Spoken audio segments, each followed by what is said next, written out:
জুলাইয়ের শুরুটা হয়েছিল আমাদের শহীদ আবরার ফাহাদ ভাইয়ের ভিতর দিয়ে। আধিপত্যবাদের প্রথম শহীদ আবরার ফাহাদ ভাই, এটা শেষ হয়েছে শহীদ উসমান হাদি ভাইয়ের মধ্য দিয়ে। শহীদ জিয়াউর রহমানের আদর্শটাকে জানি, এই রকম আদর্শের সাথে জুলাই সনদের কোনো রকম কোনো সাংঘর্ষিক কোনো কারণ দেখি না। শহীদ জিয়ার আদর্শের সাথে ম্যাডাম জিয়ার আদর্শের রাজনীতির সাথে জুলাই সনদ একেবারে শতভাগ যায়। কিন্তু আমরা দেখতেছি ওই যে সংসদটা তৈরি হলো, এই সংসদের ভিতরেই আর একটা বি টিম তৈরি হচ্ছে, ভিতরে আর একটা বি টিম তৈরি হচ্ছে, যেটা বিএনপিকে মাইনাস করে আপনার ফ্যাসিস্টের সহযোগীদেরকে নিয়ে আর একটা টিম তৈরি করতে চায়। আপনি একটু দেখেন, জুলাই সনদের যে 10টা নোট অফ ডিসেন্ট এখন পর্যন্ত দেওয়া আছে, এর প্রত্যেকটা আমাদের দেশের জন্য দরকার। দেশের যদি ভালো হয়, তাতে কি বিএনপির খুব অপকার হয়ে যায়? বিএনপির কি খুব ক্ষতি হবে?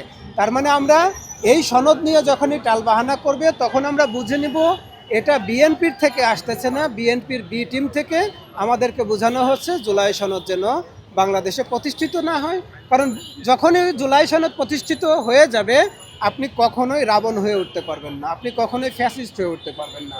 বরং আমাদেরকে আরেকটু চিন্তাভাবনা করতে হবে, জুলাই সনদের সাথে বিএনপির মতো পার্থক্য নাকি বিএনপির বি টিমের মতো পার্থক্য আছে, সেটা বোঝার জন্য আমাদেরকে আরেকটু সময় লাগবে। জুলাইয়ের শুরুটা হয়েছিল আমাদের শহীদ আবরার ফাহাদ ভাইয়ের ভিতর দিয়ে।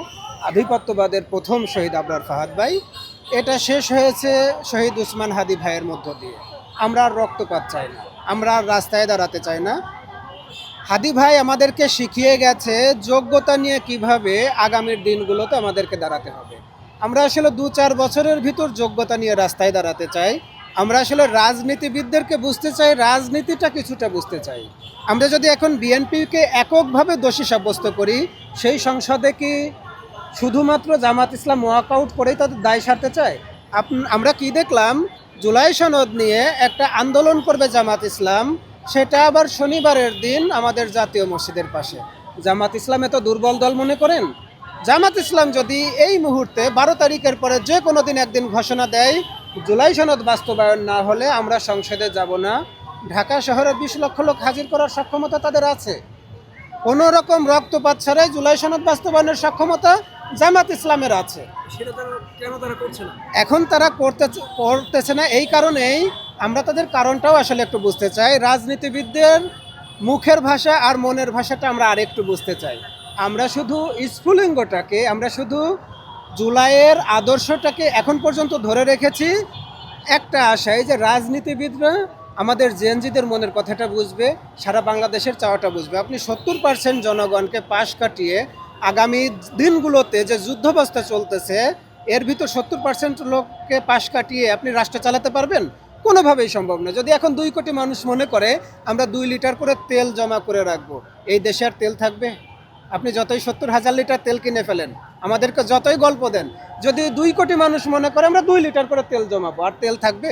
তেল শূন্য হয়ে পড়বে না? এই জন্যে বিএনপিকেও আমরা বলি যে দেশের মানুষের যে চাওয়াটা, এই চাওয়াটা আপনারা পূরণ করে ফেলেন, সমস্ত মানুষকে সাথে নিয়ে আপনারা আগামীর রাষ্ট্রগুলোকে চালান। ওই সংসদে দাঁড়িয়ে স্বরাষ্ট্রমন্ত্রী সালাউদ্দিন ভাই আমাদেরকে ভয় না দেখাক যে আপনারা রাস্তায় দাঁড়ান না, এটা করে দেবো সেটা করে দেবো, ব্যবস্থা নিব। আর আমরাও রাস্তায় দাঁড়িয়ে আপনাদেরকে বিরক্তির কারণ, জনগণের বিরক্তির কারণ হয়ে দাঁড়াতে চাই না। আগামী দিনগুলোতে দেশের ভালো হয়, কি করলে ভালো হয়? আপনারা তো দেশের ভালোর জন্যই আওয়ামী লীগের সাথে আপনারা বিভিন্ন সময় রাজনৈতিকভাবে সংঘবদ্ধ হয়ে আপনারা দেশের ভালোর জন্য জেল খেটেছেন, আয়নাঘরে গিয়েছেন, ফাঁসির কাস্টে ঝুলেছেন।